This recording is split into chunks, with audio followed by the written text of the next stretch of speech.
Yahoo!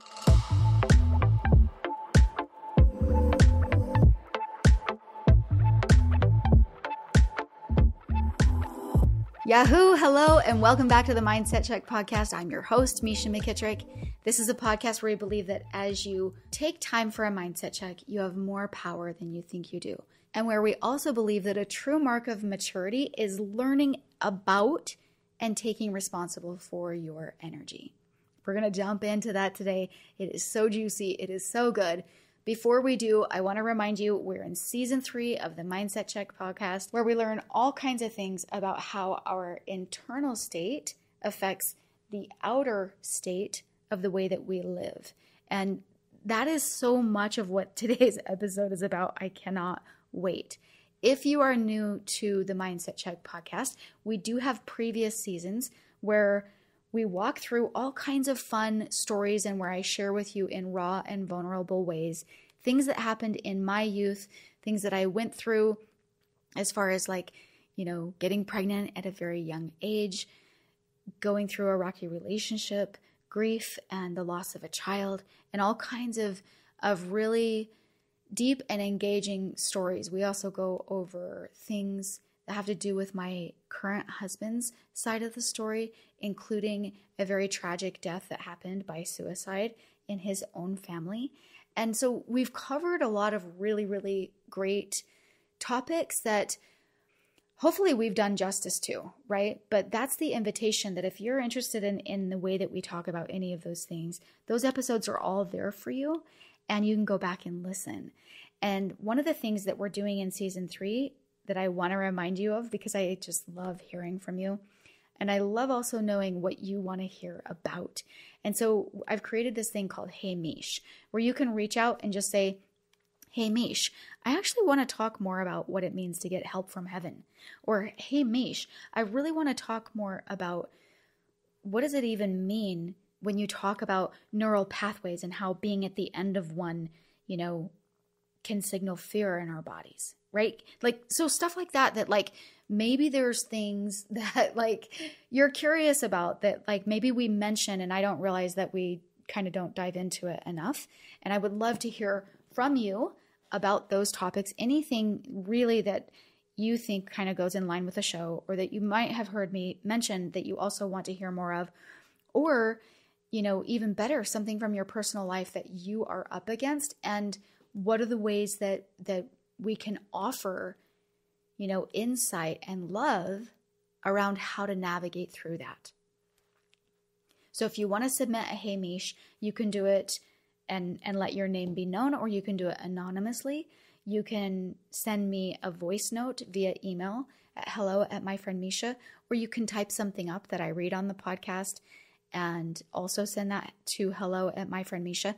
And then I will play or read that on the podcast and then respond. So it's also a really great way for our community, who I promise you is filled with incredible individuals. I love you guys so much. I love that you show up here, and I love those of you that know me personally, the conversations that we end up having because of the podcast. It's literally beautiful. I think that this is attracting people who have a lot of light in their souls, and I love to see that. All right, without further ado, I am so pumped about this podcast episode. It's kind of some things that have been on my mind for a little minute, and we get to compile a bunch of different thoughts in one. So let's jump right into the energy of this podcast episode. When my boys were little, we used to go into Costco all together, right? And they would sometimes get crazy, and they would be doing their ninja moves as we're walking down the aisle, and I'm pushing a big old cart that I'm filling to the top. I've got a baby, in the seat right next to me that I'm trying to entertain and keep track of. And then I've got 2 other kids that I am doing my best to teach them to start to be aware of their space, right? And so sometimes the most effective thing to do, when they were doing their karate chops and they were only seeing their brother right in front of them, was to just go pause them and gently hold them on the shoulders and say, whoa, hang on, look around you. And then they would notice, right? There's this old person that you're about to knock over that you're not even aware of. And so in like manner, there's something that we do in our life that we don't even see sometimes, like until we begin to see it. And even when we begin to see it, it's like we love seeing it over and over and over because we start to relish and appreciate how much of a difference this one thing makes in our life, okay? So this is what I really want to dive into today, and that is starting to become aware of our own energy, to really be able to start to look up from our karate chop, if you will, right? And this is what I'm calling a true mark of maturity.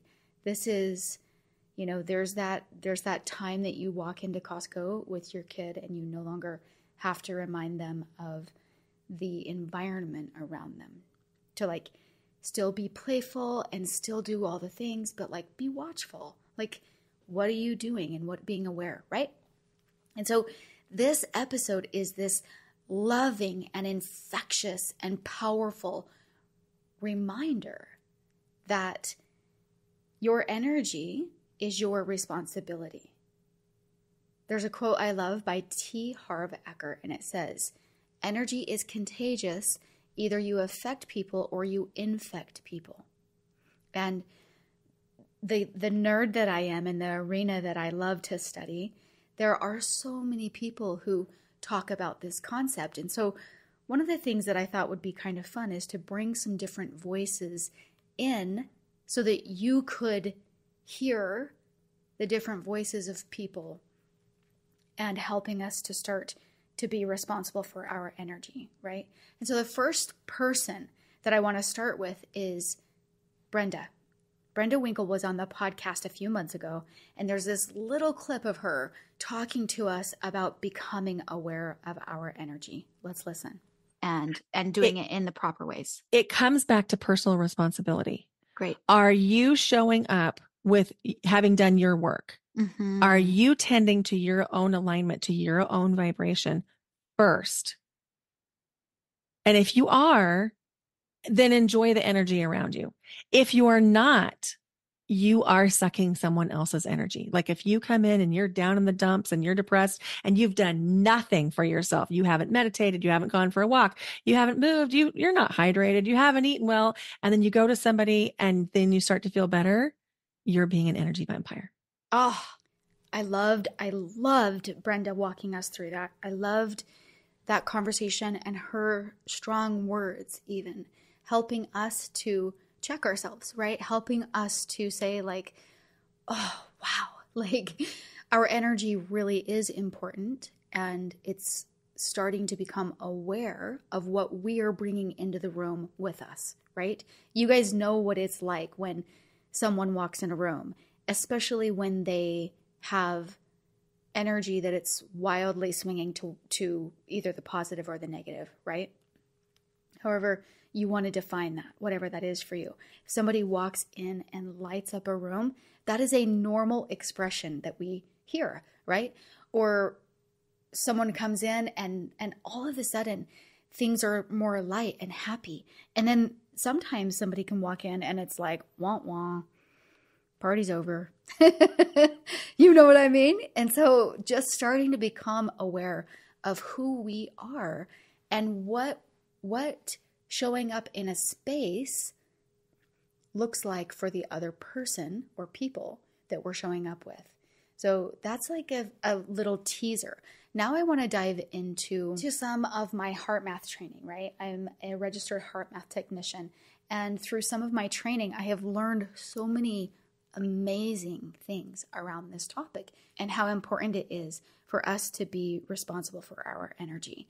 So I'm going to play for you a clip from Rollin McCraty explaining energy. Okay, he's starting to explain A, that it's real, B, that we put off energy, and C, that we absorb energy. We attract energy, okay? Let's have a listen. Most of us have had the experience of being in the presence of another person, or even a place of business sometimes, where we just have a sense, a feeling that something's off. So now we're able to put science behind that. We really understand why this is happening, or on the other hand, why it can feel really good to be around certain people. So for example, when you go to the doctor's office and they put electrodes across your chest to measure your heartbeat, your electrocardiogram, what you're measuring there is the flow of electricity. That's why it's called the electrocardiogram. It's the electricity produced by the heart. We know from basic physics that whenever you have a flow of current, you also create what's called a magnetic field. The same kind of field around a magnet like you stick on your refrigerator. Well, magnetic fields are unique in that they tend to go through things, they penetrate. That's why a cell phone will work inside of a building. In fact, the cell phone is a great analogy for what I'm talking about here. So we use the magnetic field between our cell phone and the tower to carry the information, the photograph that you just took, or the conversation you're having, or the text message. It's all being carried by the field. So what I'm saying here is we work the same way. The magnetic fields that are produced, especially by the heart, is a carrier of information, especially about our emotional state. So that was step one. We can actually decode that information, and so anger or frustration looks very different, the information being carried, than if we're in a state of love or appreciation, compassion, kindness, and so on. The next step then was to find and show that we're also antennas. Our nervous systems are like a big receiving antenna, kind of like back to our cell phone, receiving the signal. So we can detect that information in other people's fields. And not only that, not only do we detect it, it actually has measurable effects on us. So for example, if we're in the presence or a room full of people who are really upset and kind of negative or have cynical attitudes and so on, that actually has a measurable impact on us. It drains our energy, puts us into a more incoherent state, unless we've really learned to maintain our own center, even in the presence of those fields, which most people haven't yet. So one series of experiments showed that when people are in a more heart coherent state, which is the state we're naturally in when we're more loving or appreciative, these positive states, that actually has a measurable impact on other people that helps them shift into a more coherent state, even if they don't know what's going on. They're naive to the experiment. Now, this is important in our interactions with other people. So, for example, if a family member or a close friend, maybe even a lover, is having a bad day, having a hard day, maybe frazzled, or they got some news that's upsetting, one of the best things we can possibly do to help them is to really maintain our inner state, our inner composure, be in that more coherent heart state. And then we do that by truly accessing more love or compassion or kindness for them. And that creates our field to be more coherent, which helps lift them so they can find their composure or their balance much quicker. Okay. So he is essentially helping us see, guess what? They have studied, they have proven that our bodily functions and the way that we react to energy that's emitted from other people is real. It's real. And the way that we send energy, the way that we receive energy, those two things go hand in hand, right? In being responsible for the energy that is existing inside of us. So I love the way that Heart Math puts it. They say, be responsible for the energy that you are putting into the field. So be responsible for what you are sending out, because our energy is contagious. It is affecting other people around us, whether we are aware of it or not. In fact, Doc Childre, also from Heart Math, says our thoughts, emotions, and attitudes affect the heart's magnetic field, which affects others positively or negatively, whether we are aware of it or not. Okay, so when this boils down and the science behind this, it affects our brain function, it affects our chemicals that are released in our body, which affect our feelings, which affect our thoughts, which affect our entire life, right? So that's why I really love to call this the true mark of maturity, because it's like becoming aware of something that we're not naturally born with. We're not necessarily, some people are super lucky and they're born with the awareness. But a lot of us, including me, have had this need to come into this awareness. I also love the way that Dr. Joe Dispenza talks about this. And I know that, I'm like one of his biggest fans, right? I love Dispenza. Which PS, if you have not seen his new documentary, The Source, high recommend, okay? But Dr. Joe Dispenza is actually really, really works hand in hand with heart math. And so a lot of what they talk about kind of echoes and has a way of like mimicking each other and, how they talk about putting energy into the field. Dr. Joe Dispenza explains that when we emit positive or negative energy, it influences the emotional states of those around us. This is supported by research in social psychology and neuroscience showing that people can, quote, catch emotions from others. Your energy is contagious, whether negative or positive. You are influencing the world by the energy that you carry. Wow. Okay. He says, the electromagnetic field produced by the heart is the most powerful source of electromagnetic energy in the human body, and it can influence the energy fields of those around us. P.S., just so you know, okay, the brain emits energy. The electromagnetic field around the brain is 1 inch. And when you are in positive, good feeling states, the field that emits around your body emits up to 10 feet away from you. And just like Rollin McCraty was saying, it is also something that acts like a cell phone. Our energy is transmutable. Like it's directly affecting people that are in our space, but it can also be directed like a cell phone signal, like a radio signal, right? And positive energy fields can create a sense of safety and well-being, while negative fields can lead to stress and discomfort. And you already know the drill because you have felt it. It's just a matter of like, have you then been aware? Have you then really been aware of what your own thoughts and feelings are not only doing for you, right? Because we are attracting what we are feeling, but we're also giving to other people. Deepak Chopra's teachings, he says, the energy you project is the energy you attract. By being mindful of your own energy, you create a better world for yourself and for others. It's not new news, right? It's just seeing all of these people compiled together, really teaching the same thing, right? So that we can like wake up and start to see it. Dr. Daniel Amen says, we have a moral responsibility to take care of our own energy because it impacts those around us. There's all kinds of scientific support. Research done by Sigal Prasad and colleagues has shown that emotions can spread in group settings, impacting the overall mood and productivity of a group. There's also a scientific theory called social contagion, which suggests that behaviors and emotions can spread through social networks. For example, there was a study done by Christakis and Fowler that found that happiness can be spread through social networks up to 3 degrees of separation, right? So someone is doing good and they catch fire and yada, yada, yada. Sure, you can think about it generationally because people are connected through family, but we're also connected through our friend networks and our business networks and all of these things. And when one person has momentum and good energy, it affects all the people.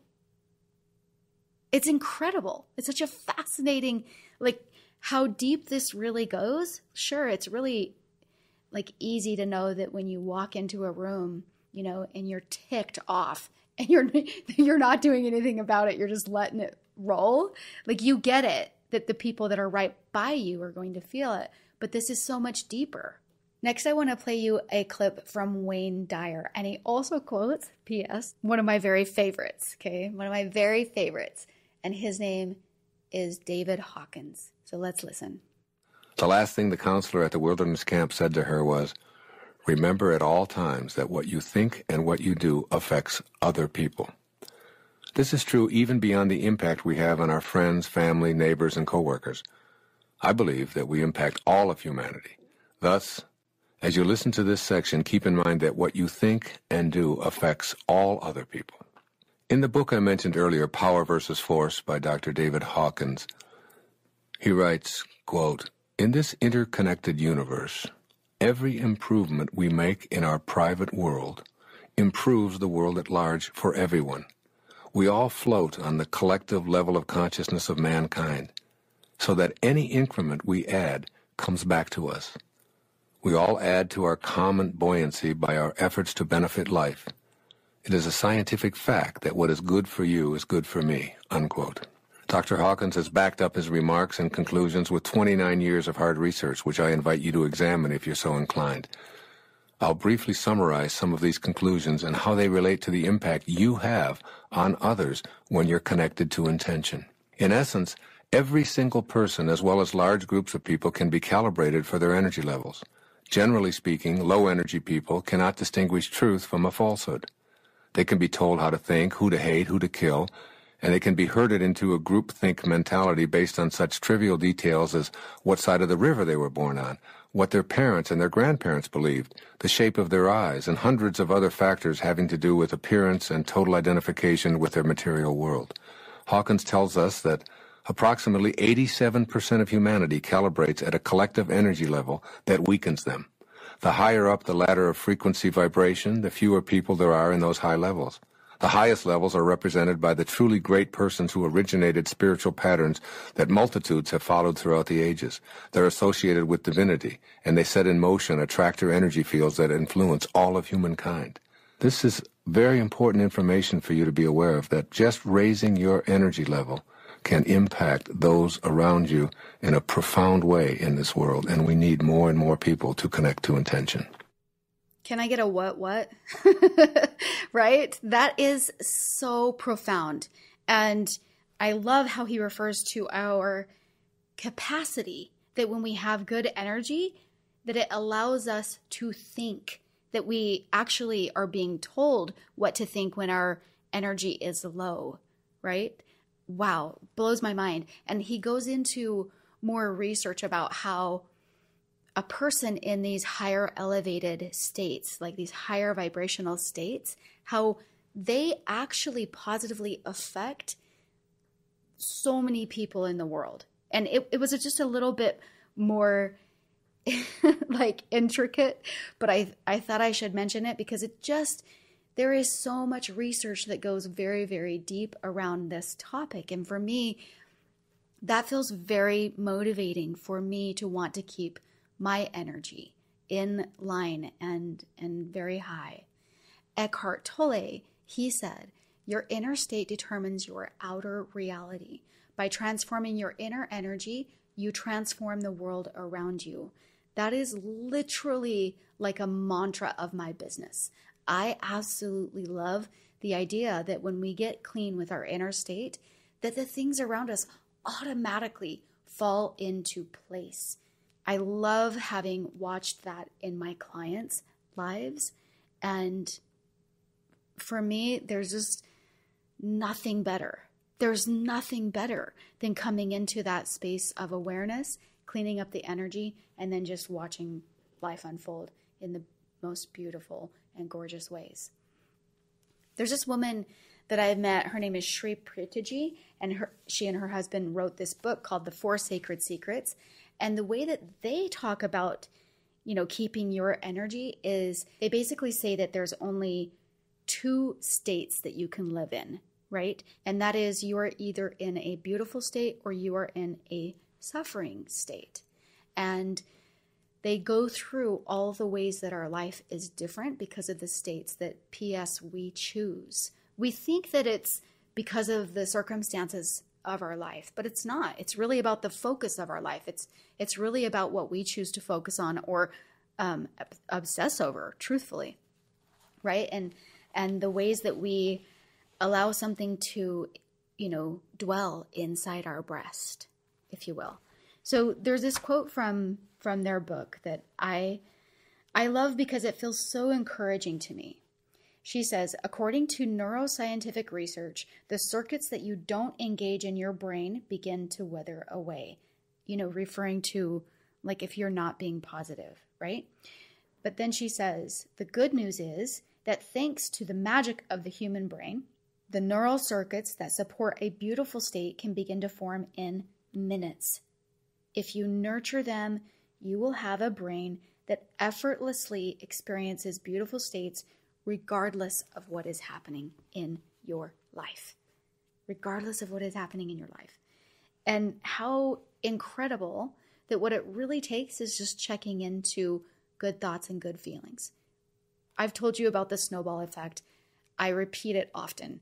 It's literally that if we don't change the trajectory of our thoughts, that our brain will automatically think a thought on the same wavelength of the one that we just thought within 17 seconds, like a different thought, but the same energetic wavelength. Okay, so if it's negative, negative. If it's positive, positive. If it feels good, it feels good. If it feels beautiful, if it feels like suffering, it feels like suffering, right?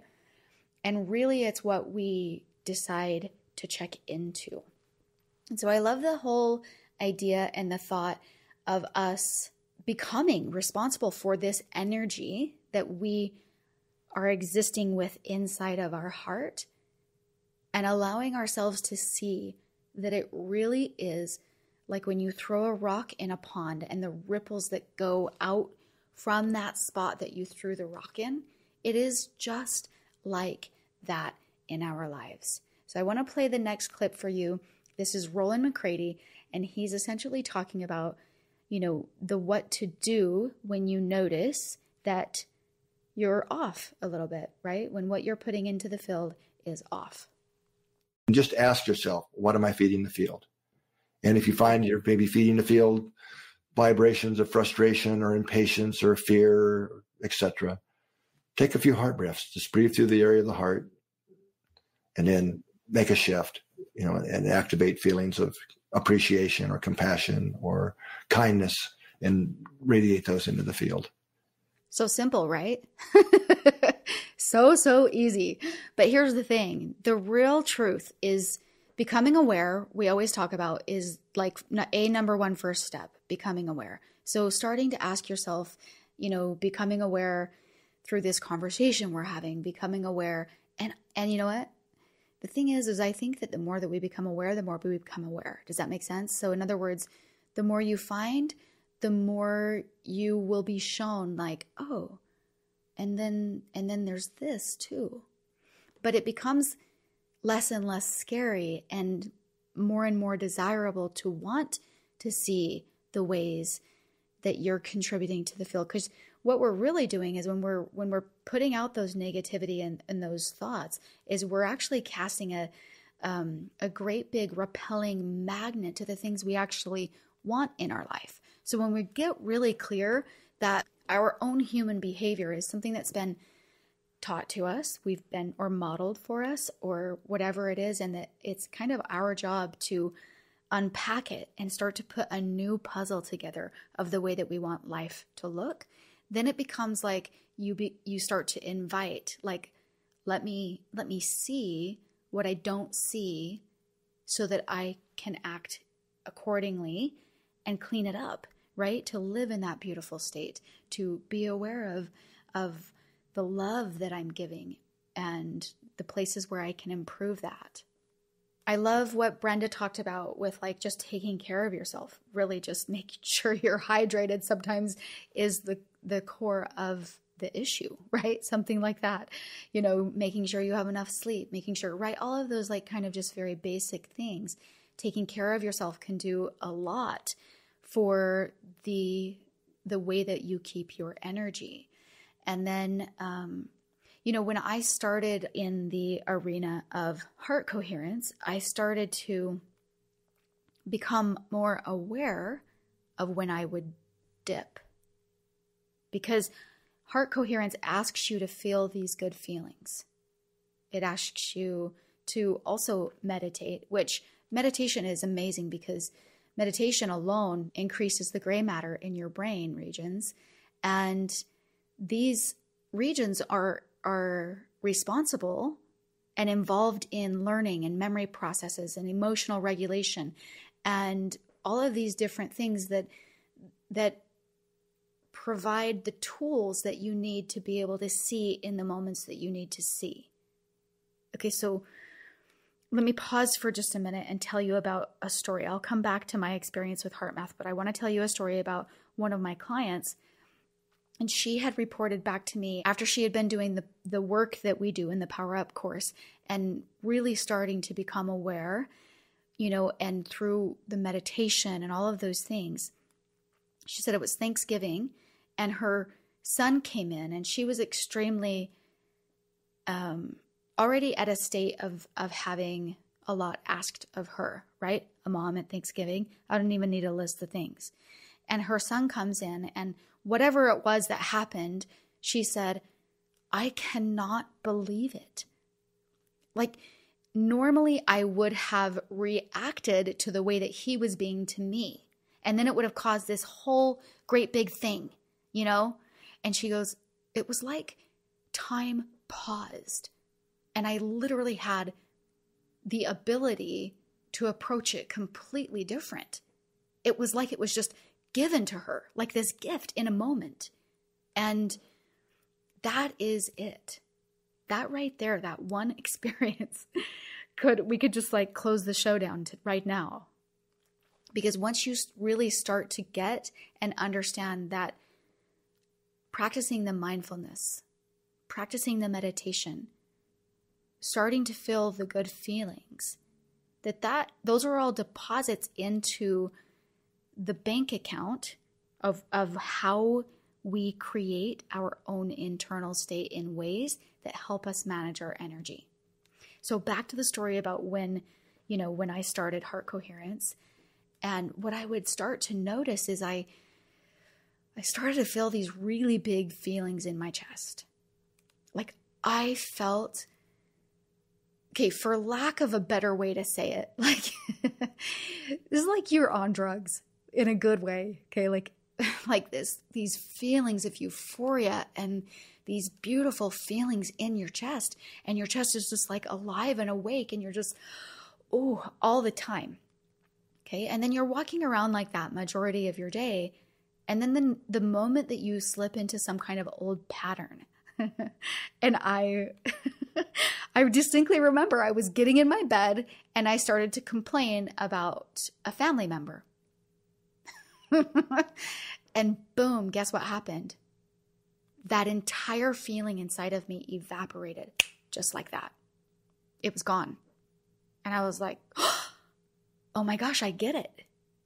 I totally understand now. When I check into something else, it robs the work that I've done to get to a certain point. Make sense? And so that's why becoming aware and then starting to make actions towards what you already know to do is what gets you into these better ways of living. This is what helps you manage your energy. This is what allows you to not only, you do the work to elevate your emotional state, but we get to stay there now. We get to create positive impacts on your environment and your relationships. And then P.S., we don't miss out on what would have been there when we faltered. You get that? The moment that you falter and your energy dips, it's a cost. There's something else that could have happened in that moment for you that could have been good. And this isn't to say that you can't ever dip. But good night. Let's make sure that our dips are worth it. Right? Because, without knowing, sometimes people wake up and they are dipping like a roller coaster all day long. And a lot of the dips are not worth it. Sometimes the dips look like processing. Sometimes the dips look like, dealing with what comes with life. And that's all good. But we don't have to stay there. And you can still carry forth beautiful states when you're when you're handling and dealing, right? Dive into the work. So another thing that I highly recommend is staying in the conversation. So being able to like be on a podcast like this and just listen, because it helps you check back into that conversation, right? So we've talked about becoming aware, committing, and being responsible to do the things that help you, that you know help you, and then staying in the conversation. And then ultimately, the more that you do those things, the more it becomes a habit for you, right? In other words, it's not hard anymore. And it's gorgeous and it's beautiful because you're no longer in these yo-yo emotions. It's really, really amazing because ultimately you get to attract and contribute to life differently when we're doing this. So taking responsibility for your energy is a true mark of maturity. It helps you reflect and understand that your thoughts, your emotions, your actions, they extend beyond you to influence those around you and those very distant from you in the entire world in a really deep way. And if the only motivation for you is just for your immediate peeps, that's okay.